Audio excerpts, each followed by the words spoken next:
Welcome, seekers of wisdom and fellow explorers on the journey to discover life's true values. Have you ever wondered if your silent efforts and the hard-earned money you selflessly give away ever truly vanish? Today, I will share a story so remarkable it might challenge your perspective.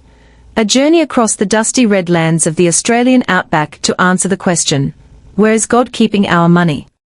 This isn't just a parable. It's a mirror reflecting faith and the miraculous ways the universe operates.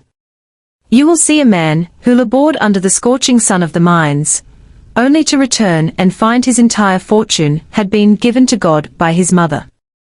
But before we dive deep into the wild outback, where brumbies roam and ancient eucalyptus trees stand in silent contemplation, I have a small invitation for you. Subscribing to this channel is more than just a click. It is how you plant a seed of wisdom in the garden of your soul. Join our community in a joyful and intellectual way. Just as a kangaroo knows exactly when to hop for the greatest distance, you are choosing the right place to build your mindset every day. Don't let yourself get lost in the noisy flow of social media. Stay here, subscribe, and let's reflect on these timeless human values together. Now, fasten your seatbelts. We are beginning the journey to find the lost fortune right now. In a small town on the edge of a remote mining region in Western Australia, where red dust clings to leather boots and the heat can melt the strongest will, lived a man named Jack. Jack was no stranger to hard work. He spent his youth in the iron ore mines, where the roar of the drills drowned out even his breath. Every week, after receiving his small but precious wages, Jack kept only a bit for bread and tea and sent the rest to his old mother back home. His mother, Martha, had a soul as clear as the waters of Lake Mackenzie. She lived simply, keeping only what she truly needed to survive, and quietly gave the rest to the poor and needy families devastated by drought in the remote bush. She did this in absolute silence, like a gentle breeze passing over dry grass. Years passed, and Jack's hair turned the color of mine dust. One day, he decided to hang up his pickaxe and return home. After their first dinner under the porch of their weatherboard house, Jack looked at his mother with expectation. "Mother, I've sent so much money over the years. Surely you've saved a good amount for our retirement." Martha smiled, a smile as calm as the sun setting over Uluru. She replied, "Son, I gave all that money to God." Jack froze. A cold wind from the south made him shiver. He exclaimed, "What? You gave my money to God? If I go find him, will he return it to me?" His mother looked into his eyes and said tenderly, "Yes, my son. If you truly search for him with all your heart, God will return everything, and perhaps even more." With a hint of doubt, but the curiosity of a seasoned traveler, Jack packed his swag and set out. He crossed vast fields of spinifex and went deep into an ancient eucalyptus forest. When his legs were weary, a strange sight appeared. A skeletal brumby wild horse, eyes filled with fear, ran toward him trembling. The horse spoke in a raspy voice, "Human, where are you going in this wilderness?" Surprised but steady, Jack replied, "I am going to find God to reclaim my fortune." The horse whispered, "If you meet him, please ask, why am I so weak and afraid all the time?" Jack promised to help and walked on. Soon, he rested under the shade of a giant eucalyptus tree with peeling bark.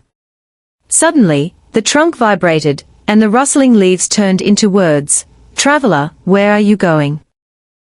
"I am going to find God," Jack answered. The tree moaned, "If you meet him, ask, why is my trunk drying up and why am I slowly dying even though my roots reach deep into the earth?" Jack agreed once more. Finally, on a lonely track, Jack met an old swagman, a saint, who looked like a wise shepherd. The old man asked, "Where are you going, son?" Jack told him everything, the money, the horse's fear, and the tree's complaint. The old man smiled kindly, "You don't need to search anymore. God has already gone to your house to return your money." Jack was confused, but the old man continued, As for the answers you carry, here they are. Tell the horse that until a human trusts it and rides it, its fear and weakness will remain.